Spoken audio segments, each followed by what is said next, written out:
What's up, otakus?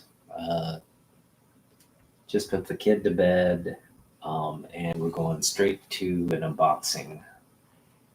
Um, and some books I picked up today, half price books. So, yeah, little. So what we're gonna unbox today is a comic book trade that I did with 22 Comics. I wanted to put the his link in the description, but I'll go back and edit that. It didn't allow me to do that. Um, but yeah, he's a well established YouTube creator. Very knowledgeable about comic books. He's got a great collection, and he collects a little bit of everything. And I always enjoy watching his content. He's got great top 10 lists. Yeah, just a fun channel to follow. So check him out, follow him, subscribe, do all that good stuff. But yeah, I just want to thank you, 22. He messaged me with that he was interested in getting a deal done. He had a list of books that he wanted from my overflow. I was happy to oblige, and he was really generous with his offer. So we got it done. I really like the books that I'm getting from him, and hopefully he enjoys the books that I sent him as well. I got to kind of review what I sent him. I don't remember. I'll just kind of give you a quick run through of what I sent him. It was, I think, let's see here. 1, 2, 3, 4, 5, 6, 7, 8, 9, 10 books on my part. And I received 1, 2, 3, 4, 5, 6, 7 books from him. So I sent him 10 books. He sent me 7 books. The books I sent him were Cloak and Dagger, #1. So Volume 1, #1. West Coast Avengers, the limited series and the ongoing series, #1s. Thor Annual #11, great Bob Layton cover on that one.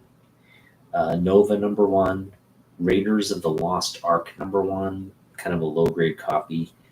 Black Cat #11, great J. Scott Campbell cover.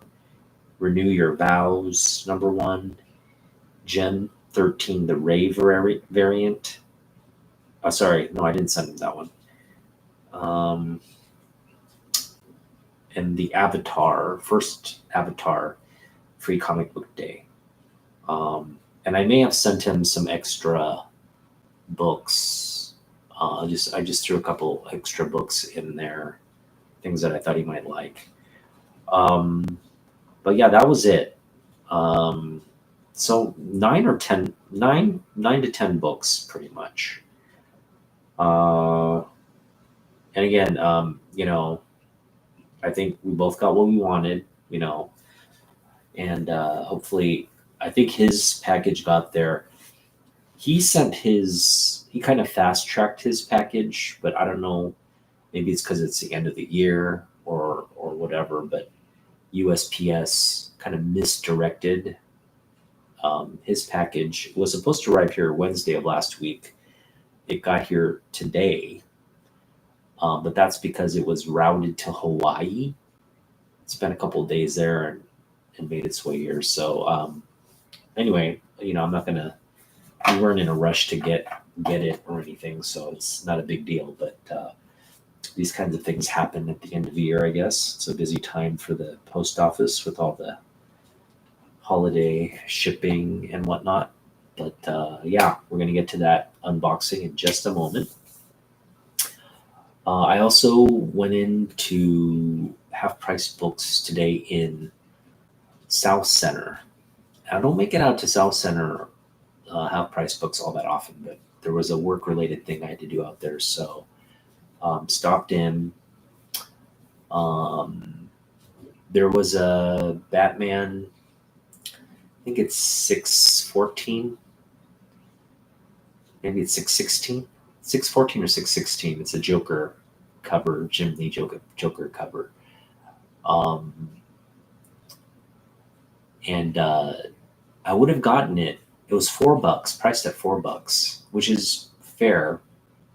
I would have gotten it, but there was some indentation through the plastic onto the cover of the book, which might have come out with the press. It was a pretty deep impression, like on several places on the book. So just looking at it, you wouldn't notice, but if you kind of took the book out and looked at an angle, it was a very deep impression at two areas of the book. So I was like, for $4, probably don't need. And I already have that copy anyway, so didn't pick up those. But these two I did pick up. I thought these were rather fairly priced. And these were just cover buys for me. Especially this number one cover. It's one of my favorite covers by Turner here. We got Michael Turner, Identity Crisis, number one. I just love that cover. The Justice League there, and Superman at the heart there. Identity Crisis number one. This is a 7-part series. So we got the first part, and picked this up for $2, which is about half a cover. The $3.95 cover, so about half a cover. And then we also picked up Identity Crisis number 7 for $1.50, which is less than half a cover. So pretty happy. That's a nice cover too. Look at that. All the suits hung up there, the cape. All the things hung up there, the lasso. Pretty cool looking cover. So 1 and 7 for about roughly $3.50 in tax. Thought that was a pretty good pickup, so happy with that. All right, now let's get to the trade. Again, I love doing these community, collector to collector trades. Ultimately, it costs each of us shipping at the end of the day. So, obviously we don't want to make it too big of a deal. Otherwise you're paying more for shipping. But if, just like about 10 books, that's a 10 or under is a good size package to cheaply mail through the post office. So, looks like, you did a good job. You put it in a, as I would expect, we put it in a nice, thick comic book mailer. And I did as well. So packaging is solid. And I'm just gonna, I guess, rip through this here. This is really good because this is like a thicker one that he sent me. So I'm gonna save this for sure for future trades where I'm sending a bunch of books. I wish I had some scissors here. That should be good. Just thinking, gotta have some kind of, there we go, cut it open with this. That should do it. Now, I've been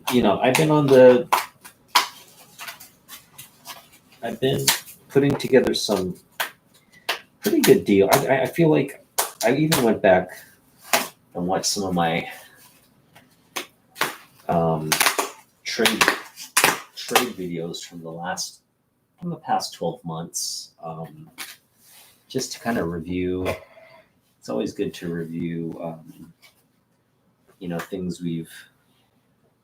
trades we've made, and kind of reflect on whether we got a good deal or not. Because prices and books, they fluctuate Although, you know, for me, like if I get a good Jim Lee book, if I get a good Peach Momoko book, that for me doesn't fluctuate all that much. And typically all my trades have been in that arena. So yeah, for me, I feel like I went back and, you know, kind of reviewed all the offers, and I feel like, you know, the trades still are. I feel good about every trade I've made thus far. Let's just put it that way. So there's no remorse on my part. Hopefully, there's no remorse on the part of everybody else as well. We got a little note here from 22. Thank you for an awesome trade. It's my first trade. So he's saying it's his first trade. Hope the books find you safe and well. 22. Thanks, man. And he added his little like dog, I guess. I'm assuming that's his dog, and his channel icon. That's pretty cool. All right, so let's get into this. Now, I believe 22 also has an online. He sells, not that he sells online. What I mean is he sells through his channel. So he is not only collecting books, but he's also selling books as well. So please, yeah, go give him a follow, watch his content, and also get books from him. He's again a trusted community member, and everything is good. Now, we were very transparent about the grades of all the books. We sent photos, and you know, again, I tried to be as transparent as I can about the books that I have. And I've had these books for quite some time, so it's always good to kind of review what you have and look over them. But yeah, I mean, these are fantastic books. So I guess we'll go from. That's a beautiful cover right there. Yeah, I guess you kind of put them in order of displaying them. So that was really nice on his part. Okay, I think I'm gonna show it off like this. There we go. That should be good. All right, so the first book we have up is Peach Momoko, her Punisher cover. This is Punisher #1, variant edition. Now this is a pretty pricey book. Amazing cover. Love the details on these swords. But there are issues with the book. There's a little bit of a spine split, like a tear at the top, and the staples are kind of loose. But you know, at the end of the day, I didn't really mind. I mean, it's not like I got the book to, you know, to read or to. This is going to stay in my collection. So, you know, that kind of condition is within reason, and it's a beautiful looking copy. So outside of those little minor, and they're not minor, but what I mean is like they're not noticeable. You know, they're not like terrible flaws. You can still enjoy this comic book and not even know it has issues. So very pleased with that.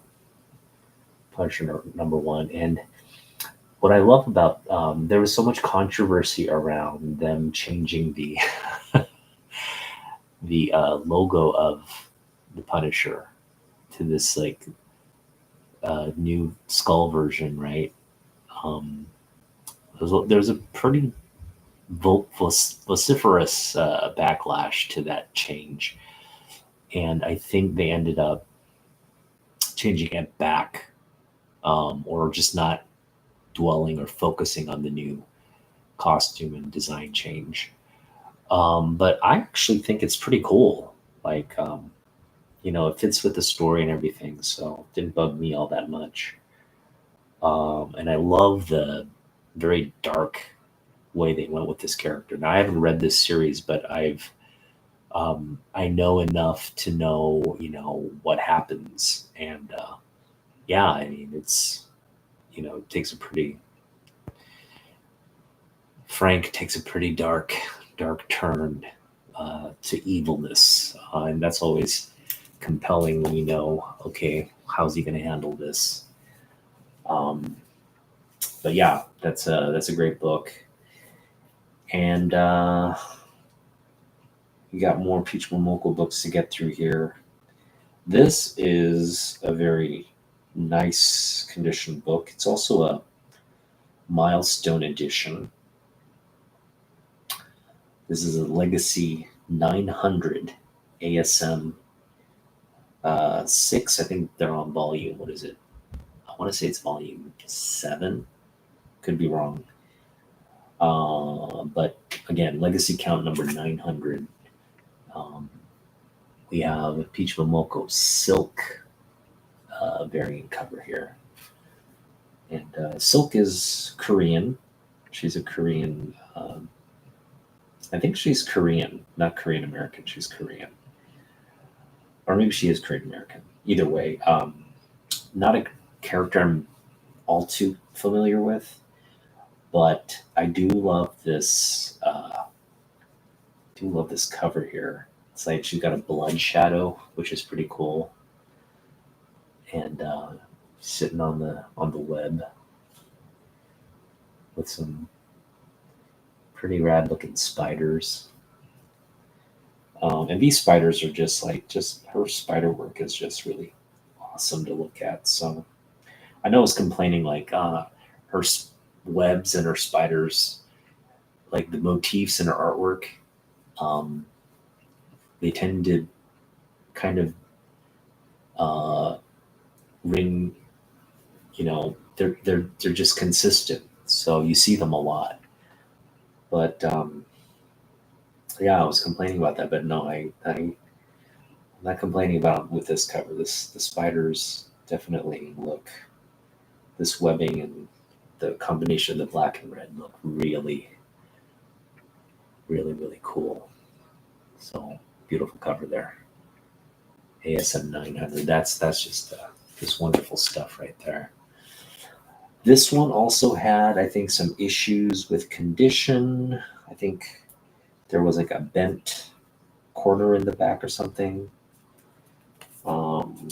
Might break color, but other than that, the front is immaculate. The back is the thing that had issues. Again, not terribly concerned with that.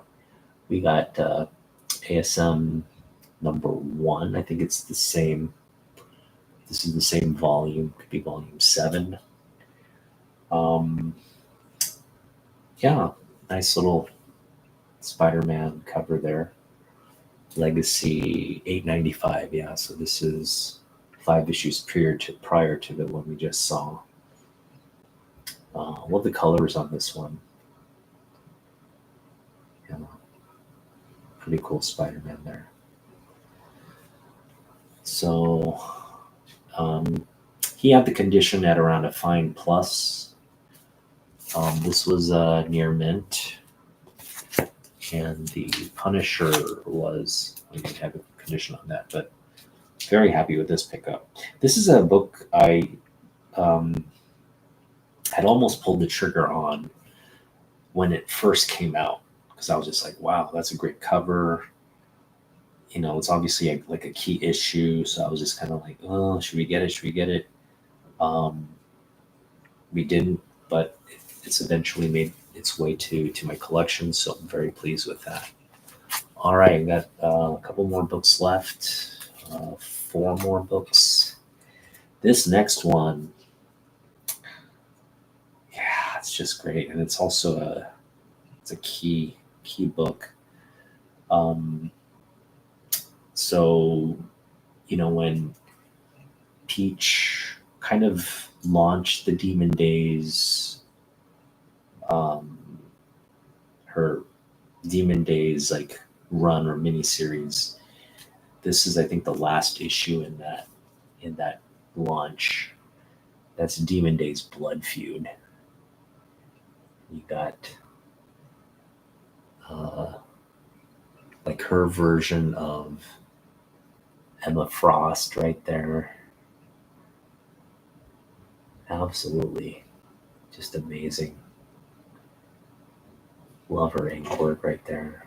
That's just classic. That's classic Peach cover right there. Beautiful stuff. I can just stare at this all day. Yeah, that's just great. Thanks, 22. Boom. Beautiful. All right. We're gonna get into the Jim Lee stuff. So that was the Peach stuff. We're gonna get into Jim Lee stuff, and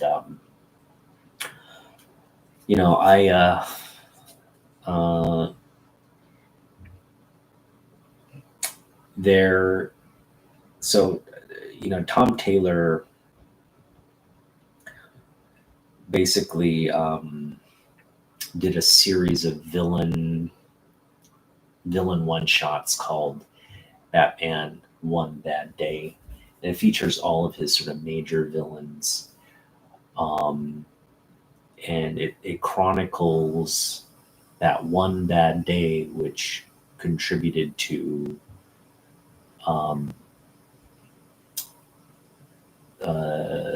sort of the mindset or shift for these villains, kind of what made turned them to be evil. I thought that was a pretty cool concept for the story. So, and the thing is, like, I didn't really have. I thought it was very intriguing, but I didn't really have any like motivation to go out and get the books. But then I learned through this trade actually that Jim Lee did variant covers for all of the villains. So I was like, crap, that's another thing we have to get, right? We want to try to get all the Jim Lee variant covers. So we got the first villain out of this sort of these one-shot series. And we got Batman One Bad Day, Ra's al Ghul, the Jim Lee variant. Just a freaking rad. It's kind of like, I guess, I feel like I've seen this image somewhere. I just can't put my finger on it. But yeah, just a great sort of fight scene in the snow. Ra's al Ghul is definitely on top of the situation there, and great cover work. Just straight from the opposite angle. That man looks pretty beat up. So yeah, another great addition to the Jim Lee collection. So really pleased with that. All right, this next one is actually a book we have in the collection. But my book has it's signed by George Perez. So it's a very special book in my collection. This one is really super clean. So we got a second copy. This is just without the signature, without anything, just really clean version of the book. Infinite Crisis number 3. This is the first appearance of Jaime Reyes. First cameo appearance of Jaime Reyes. Or no, it's the first appearance of Jaime Reyes, just not as Blue Beetle. So key book. Love this cover. I love anytime Batman, Superman are on covers together, and especially if Jim Lee's doing them. That makes it even cooler. So yeah, this is just a great cover, and this is a book I thought I would not ever add to the collection. I know we've wanted it. It's just we just rarely run across, it's not something you'd run across in like a dollar bin or 50-cent bin or even half price books for the most part. Because it's a sort of a rarer variant. That's the sketch variant there. Boom. And this is just a high grade copy of it. Love that. That's just a beautiful.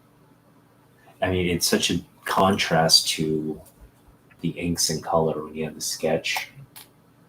So you kind of see, really, you see like the magic that occurs, but just the stark, bare bones rendering of that is also really cool to see, right? Because you can kind of see just the amount of work that goes into doing the sketch, and then the amount of work to really bring it to life, and that depth, and yeah, bring it, give it life. So yeah, that's just really cool to have these two covers now. Just really awesome. So thanks, 22. This is great trade. I couldn't be happier with it. Again, all of these books are PC books, things I want in my collection. And again, I feel like what I traded away was, things. They're all key books, but things I didn't necessarily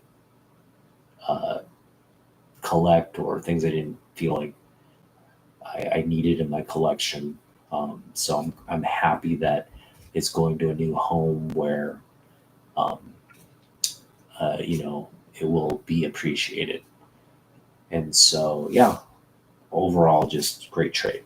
All right, so I'm probably going to go through my overflow box again, just to kind of, hopefully get another trade maybe done at the end of the year. I know right now a lot of people are home. They've spent a lot on Christmas shopping, so they're maybe they don't have budgets to go out and spend on comic books. I think it's a perfect opportunity to, like, hey, you've got stuff you kind of want to get rid of. I've got stuff I want to get rid of. If the stuff you have is Jim Lee or Peach Momoko, hit me up. Let's get a trade going. I love doing these community trades, and I love posting the videos and just going through the whole process. What's really fun is all the texting and back and forth. What do you got? What's the condition? And just kind of like, all that, like that. I feel like each person I've had a trade with, just in that limited engagement, you kind of learn a lot about the other person just through their collection and my collection, and just how they take care of the books, how they send the books, and all that. And so, just appreciate every single community member that I've conducted these trades with. They're a lot of fun. They weren't fun. I mean, I don't think I would be so into them, but they're really fun, because at the end of the day, we're, again, purging stuff we don't want and getting stuff we do want. And so that's really where the focus of these trades are. So again, I'm going to go through the overflow. If you see anything you like, hit me up. I'm not asking for a lot for the books. I'm just looking for kind of less than equivalent Jim Lee and Peach Momoko books. So luckily, Jim Lee books they're not that expensive, although some of them are, but most of the ones I need to pick up are like, cover price, or somewhere around there. So, yeah, it's a great opportunity to just hopefully do a couple more of those.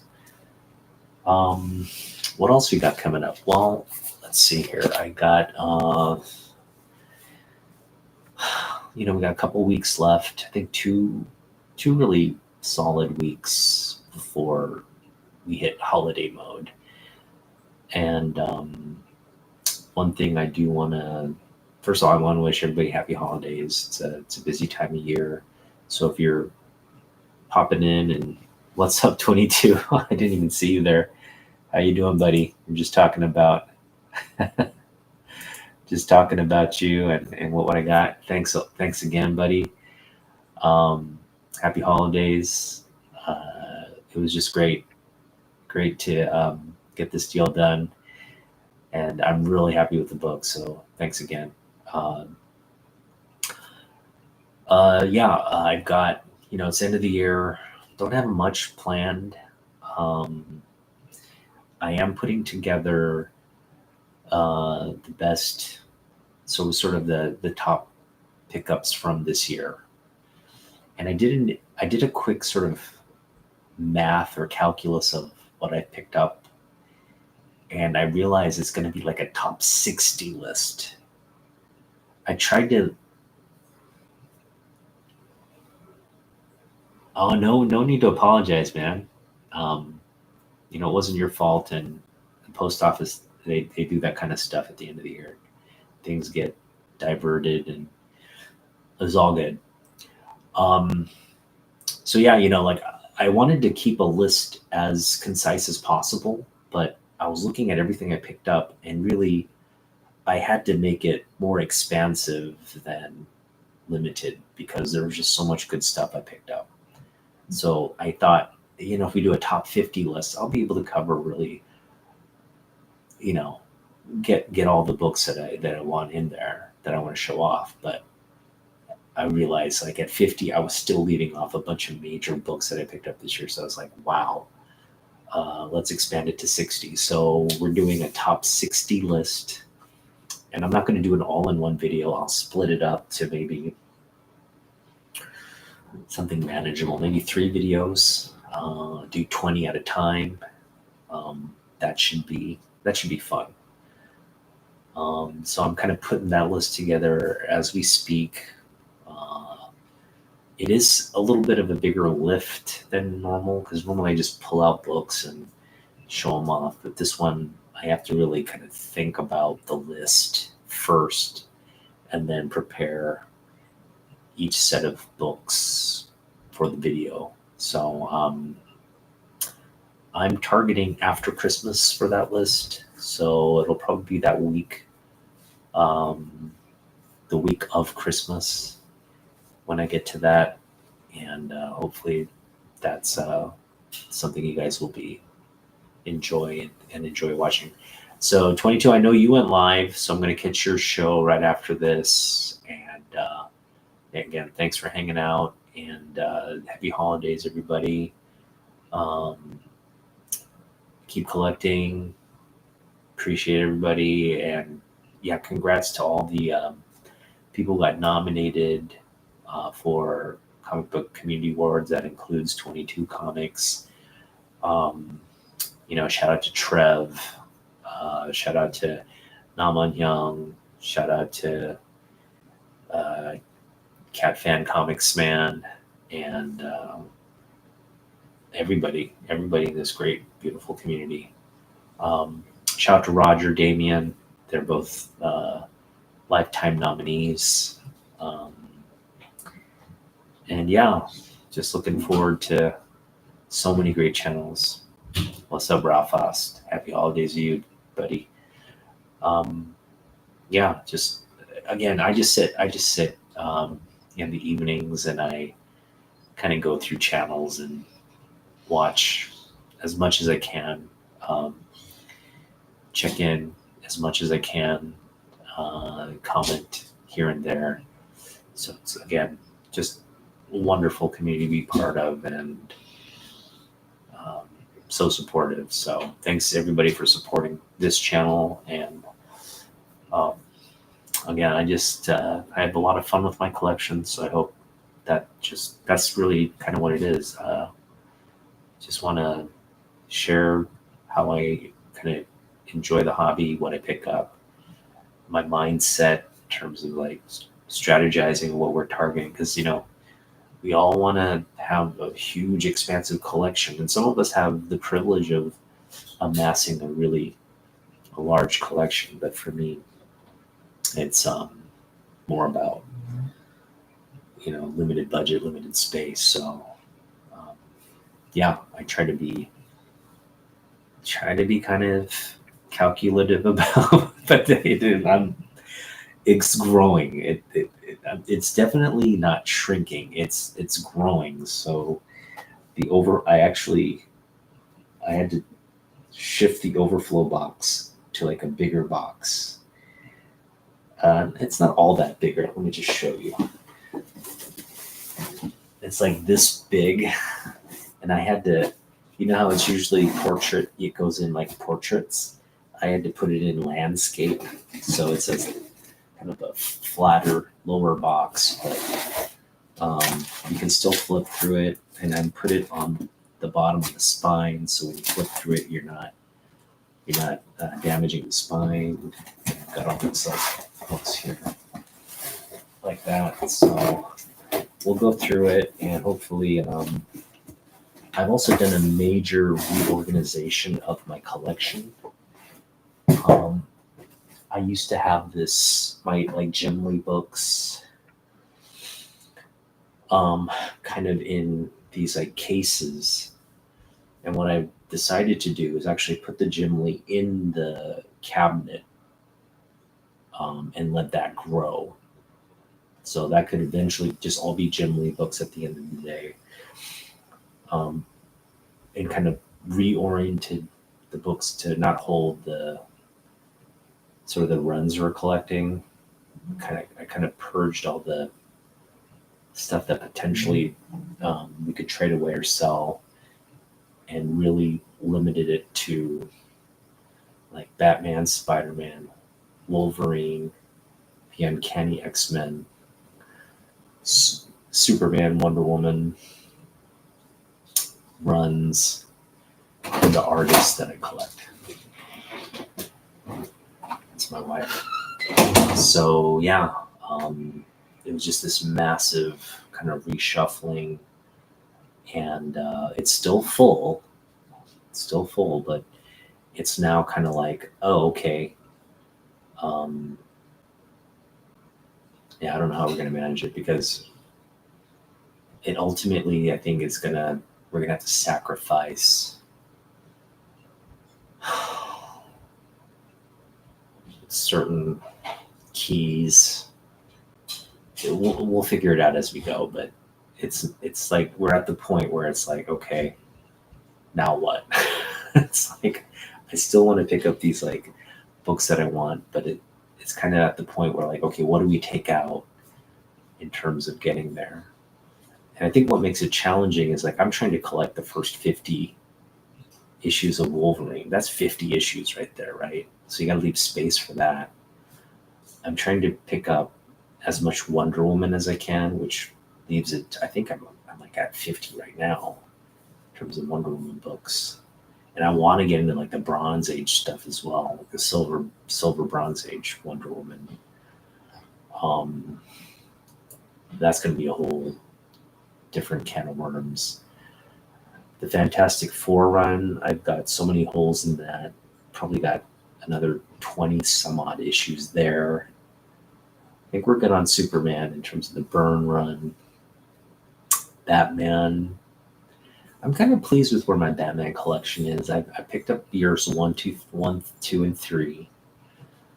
I have a lot of the keys. I'm trying to pick a more Ballin Batman, maybe more Neil Adams, older Batman stuff.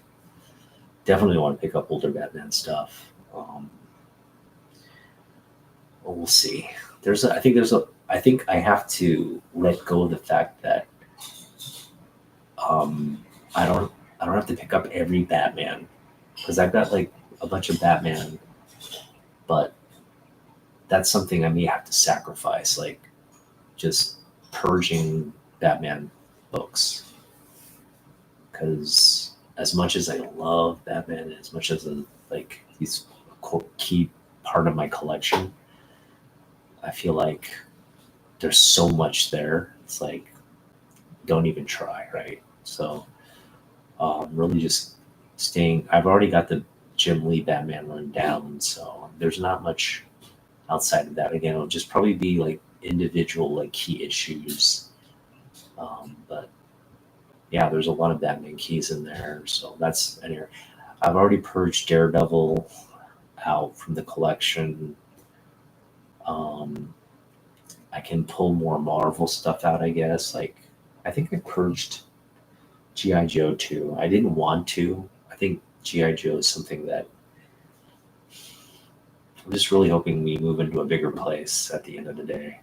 That's the other solution. Just get a bigger place. Oh, you're doing a purge sale this March. I will have to catch that. Yeah, that's another thing I could do. Just do a purge sale, like give everything away for like $1 or something, or just give it away. That's another. There's a lot of local guys that that are here, and rather than ship it out, I can just give it to people um, near me. There's a collector here, Dave. We built a pretty strong relationship. Um, he and I stash away books for each other that we both think would benefit the other. Um, so yeah, I mean, and he and I have really just opposite spectrum tastes. So that's a great thing. It's like I know if he finds a Jim Lee book, he's not going to take it. He's going to leave it for me. And I'm not, like he's a big Jeff Lemire fan. He's uh, who else is he into? I mean, he's into a lot of stuff. He's into. I know he loves Frazetta, so I think even if Frazetta's tough because I like him too, but I know he likes it. So if I found something good, I'd probably either pick it up for him or put it somewhere where he could get it himself. But yeah, that's the kind of uh, relationship we built, and we run into each other a lot. Like he's always there, I'm always there, and we're just always talking comic books when we're there. So hopefully he will come with me to one of the Comic Cons. He's not into the Comic Con scene for some reason. I thought he might make it to Grit City, but I was like, he didn't even know about it. So I was kind of like telling him, you should make it to Grit City next time. So find a lot of books that you want. But he's sort of more indie. There are a lot of these indie type collectors, and he knows all the sort of the high priced indie books and all that. So that's something I kind of, even if it was staring me in the face, I'd probably just glaze over it because that's not something I follow. So he's definitely on top of that. But yeah, just a lot of great people. Yeah, 22 and I, this is another thing we were chatting, and he, like, I think we were talking about GI Joe, and he was like, no, I'm not going to even start GI Joe because he just doesn't have the space for it. So we're kind of in the same boat. And I think I've seen a lot of people putting up content about when your collection grows to a certain extent, um, being able to sell it, make some kind of profit. Because hopefully, if you're doing your due diligence, you're picking up books. You're being very selective about price and grade and all that. So at the end of the day, when you put a collection out there and you sell it to collectors or people who fairly value your collection, and you get a good quote or price on your collection, how that can, like, it's not like you're getting rid of a lot of books, but you're getting paid for it at the end of the day, and you can use that money again to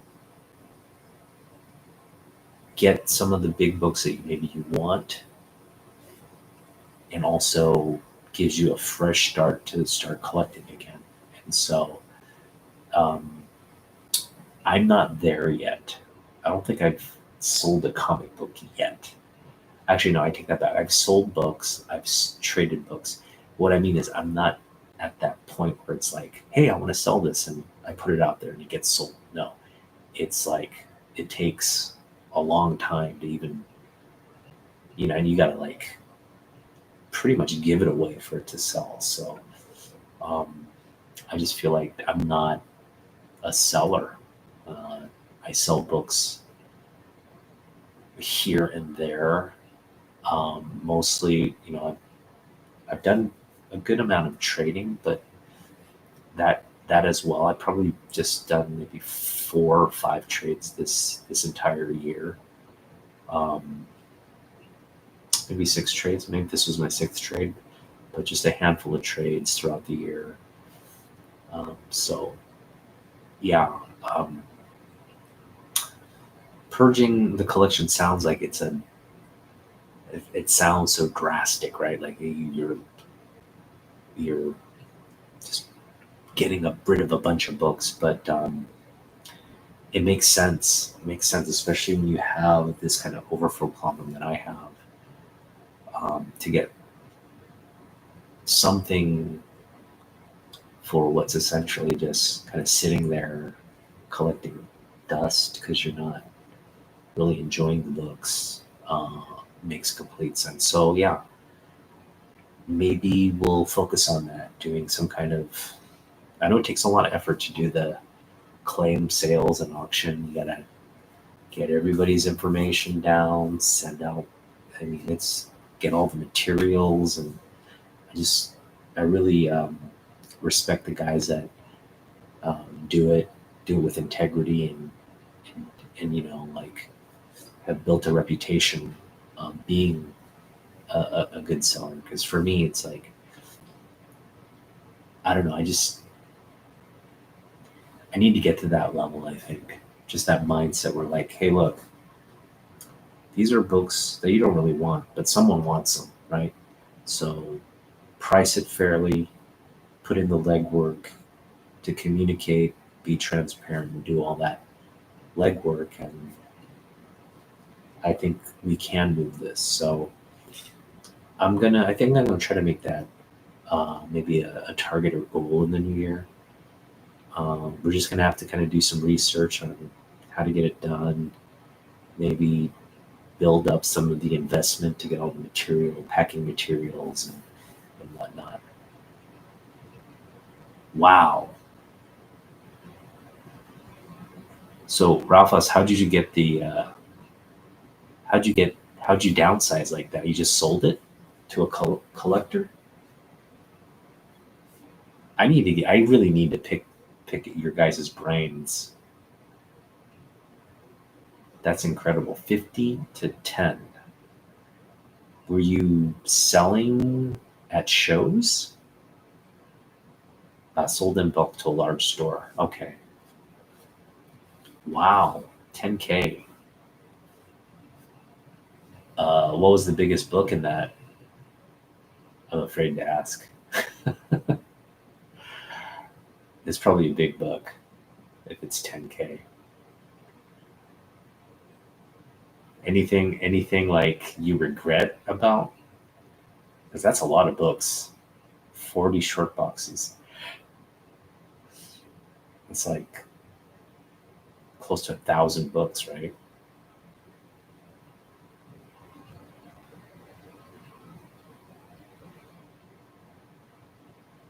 Wait, so 1,000 books for about $10 a pop. Charge one. Oh wow, big books. So whole runs. Dang. And what'd you do with that money? Did you get a big book?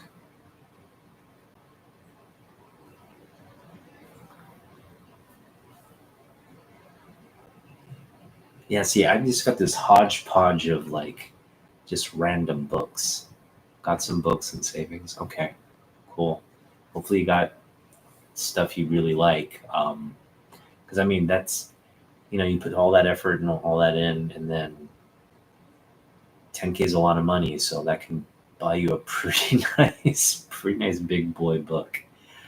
Hopefully you got a big boy book out of it at the end of the day. I think that, I think you're inspiring me to do. The thing is, like, you were very focused on kind of, I guess, had a vision of what you wanted to build up and then sell. Oh, so okay, childhood books. Yeah, yeah. Okay. The thing is, like, I spoke to a collector in my. He also, I ran into him. I run into him occasionally at Half Price Books. Older gentleman, but he once told me a story, and so he's collecting again now.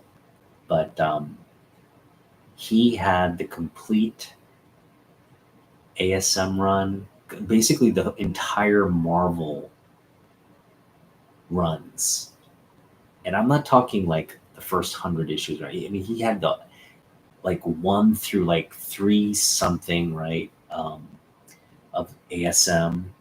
He had Fantastic Four 1 through, you know, 300 something of Fantastic Four, and just like down the line X-Men. I mean, everything you can possibly freaking imagine.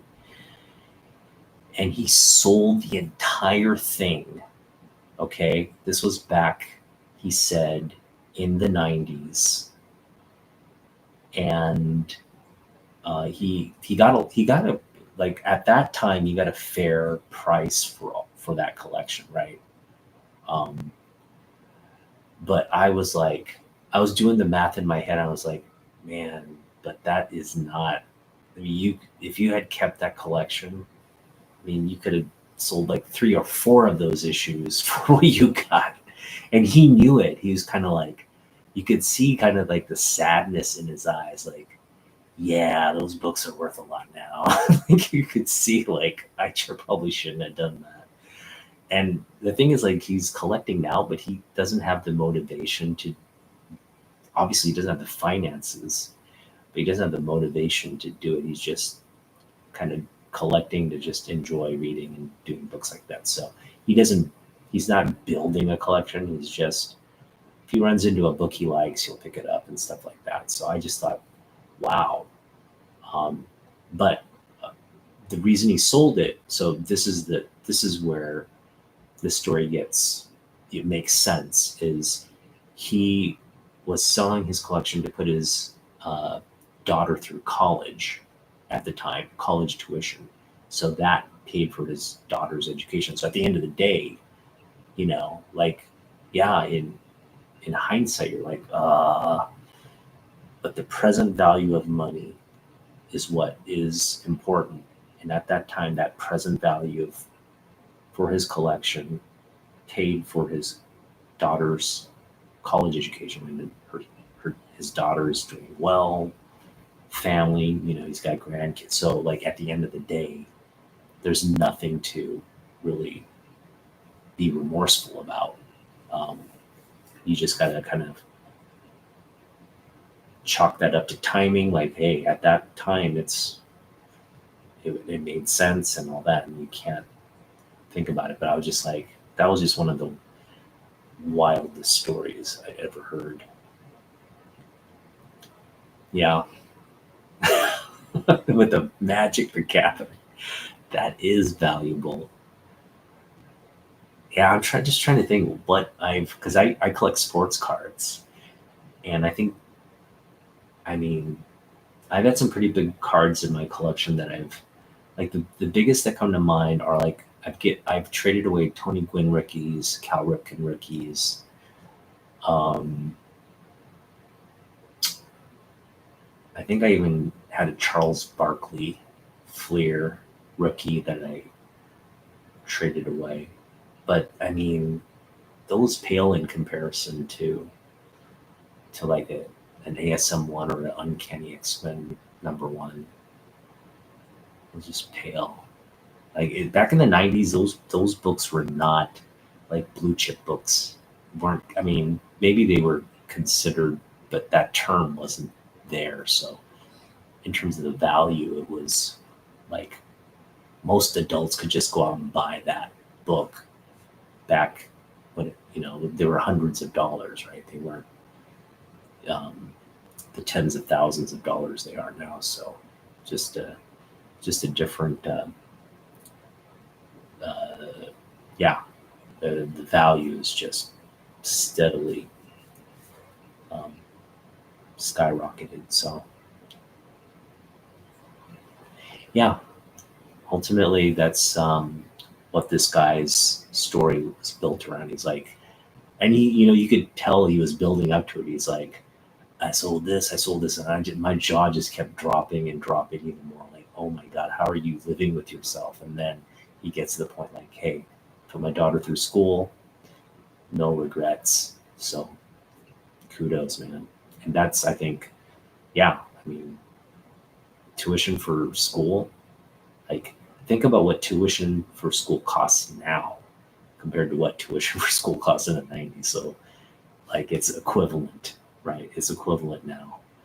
Um, Probably tuition is a lot more now than, yeah. I mean, I guess in the '90s it was still expensive, but pretty fair. I would say it's a fair.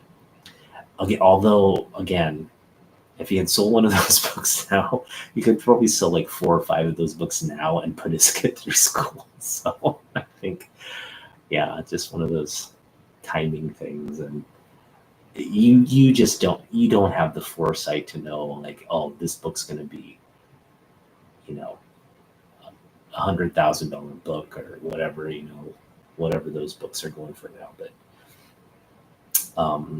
yeah, it's pretty interesting. So yeah, I mean, I know these books I have here in my overflow will never hit those values. So I'm happy to like get rid of them for whatever value I can get. But yeah, I think it has to be some kind of consolidated, really like promoted kind of one-time effort. Like, here's a claim sale, and we kind of promote that and get a lot of people interested, logged in, and hopefully can sell it for whatever. Finding what the next blue chips are. Yeah, that's a good way to put it. Yeah. Um,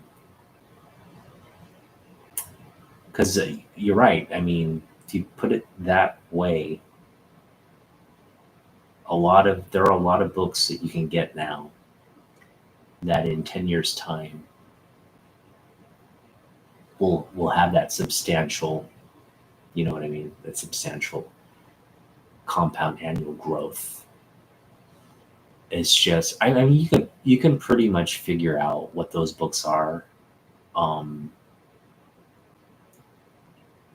I think, just speaking from my collecting era, Teenage Mutant Ninja Turtles, even like a second print, um that's going to probably garner a lot of value over time.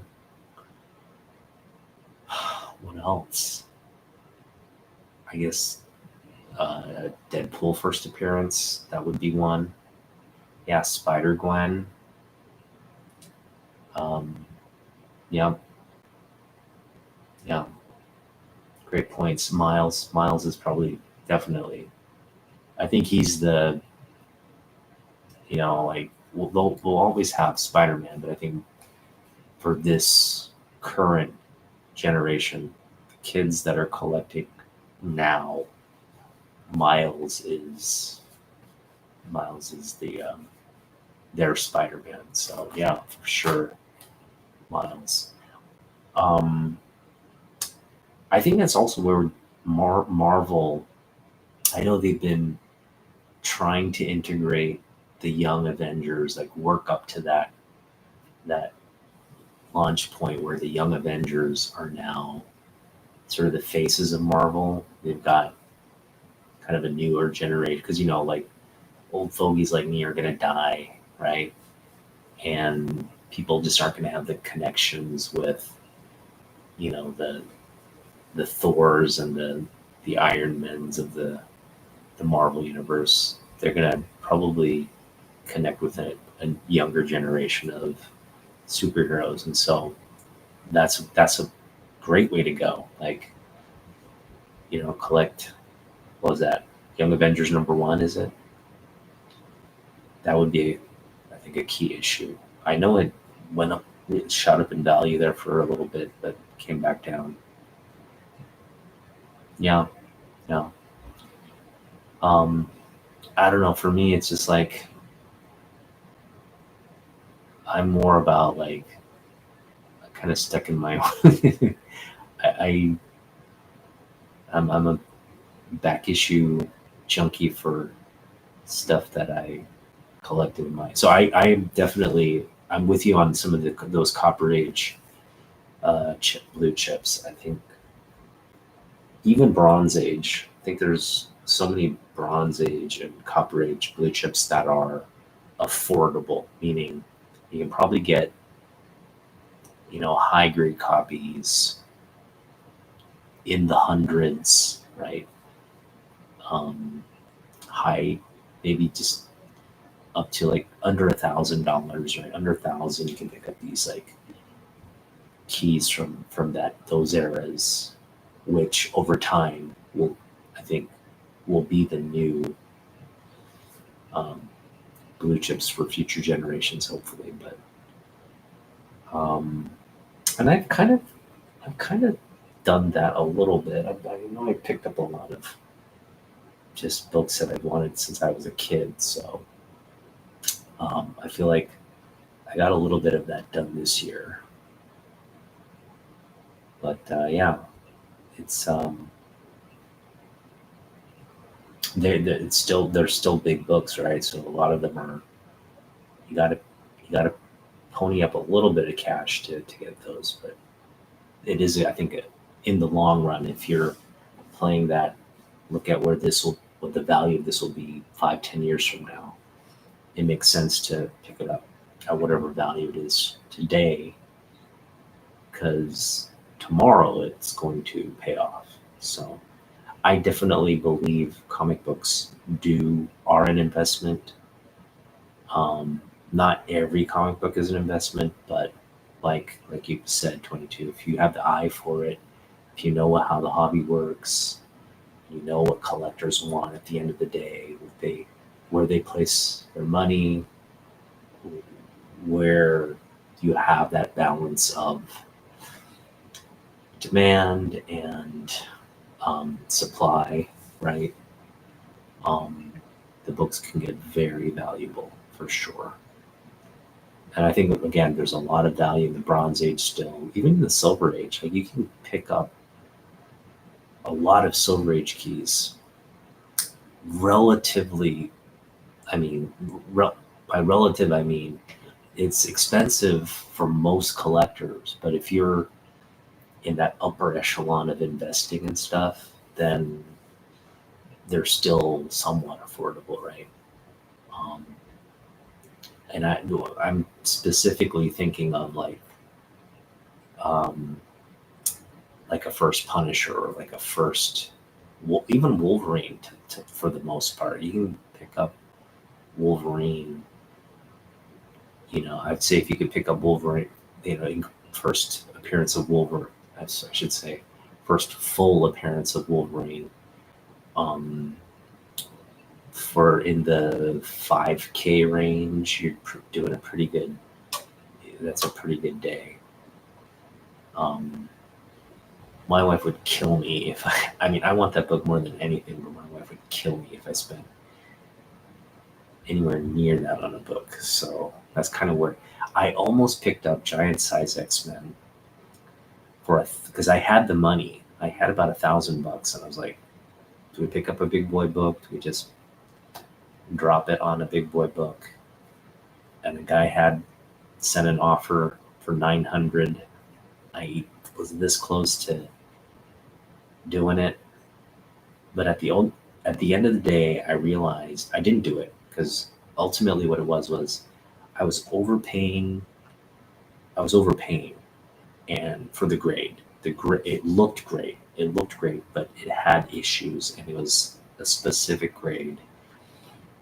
And paying 900 for that book, I would have been overpaying for the book.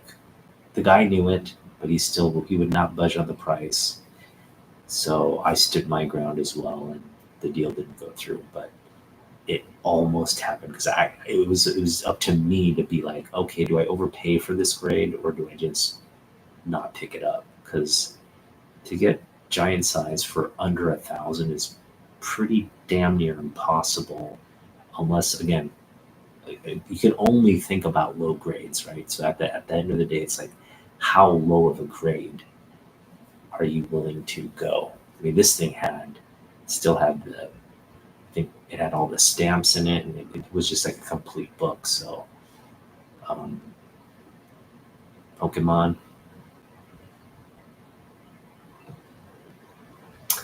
I don't, I wasn't ever into Pokemon, so I don't know which cards are valuable, but I do know in Japan, like you can buy houses with some of these Pokemon cards. So I do know they're super valuable.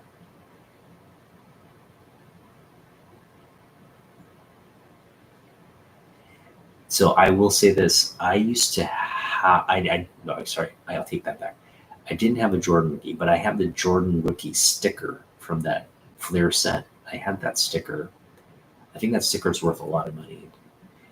And I knew my friend had that entire Fleer set, and so he had the Jordan rookie. I don't know what happened to that friend, and I'm hoping he kept that card. But I mean, we were kids. That came out in like when we were like 9 or 10, and I just remember it was such a vivid set, and I just remember Michael Jordan, even at that time, was like the big card in that set, and yeah, it just stays with you as a kid. You're like, oh yeah, I had that card in my hand. I remember that card, and it's now worth tens of thousands of dollars. So it's just crazy to think. Even my old GI Joes, right? Had I kept those, um, they'd be worth money too. Star Wars, all that stuff would be worth money now. Transformers, but just yeah, I mean, if I had kept everything I had as a kid, there's a fair amount of value there. So it's just something to think about.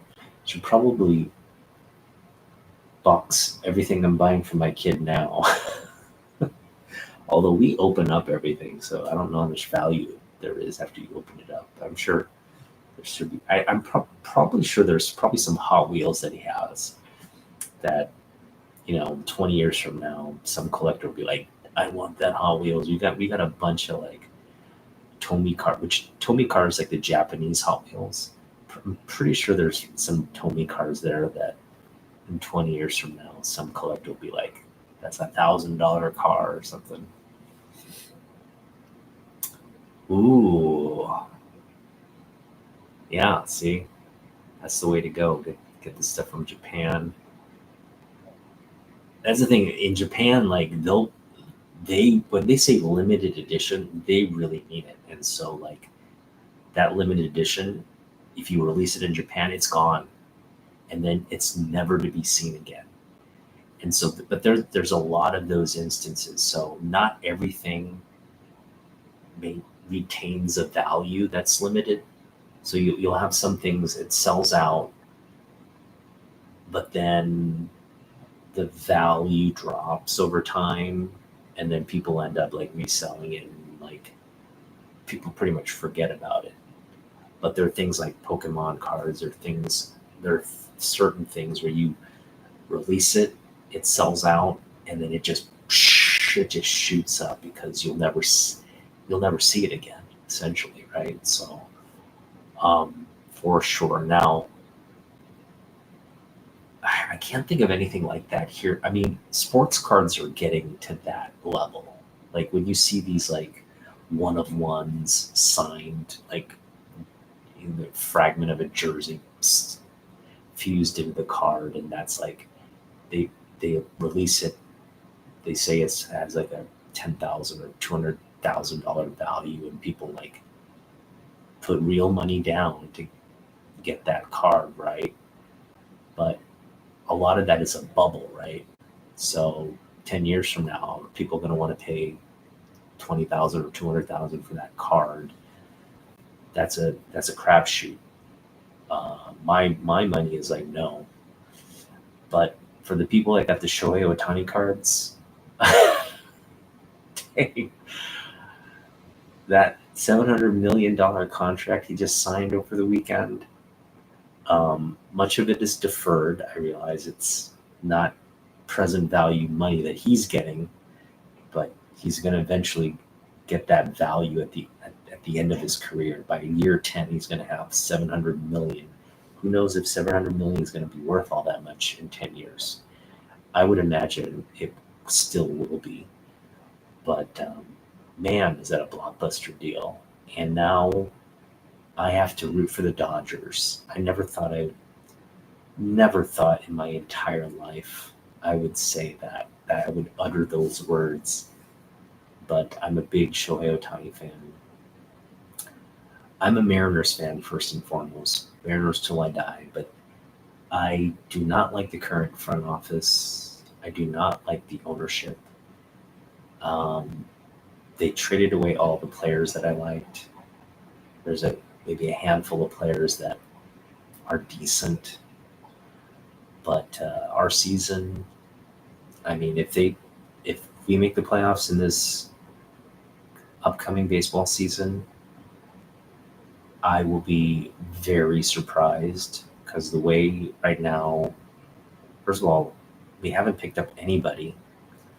We pretty much traded away a lot of our talent, and the some of the young talent we have, we've locked up Julio, but some of these young pitchers that we have, when they hit free agency, they're gone.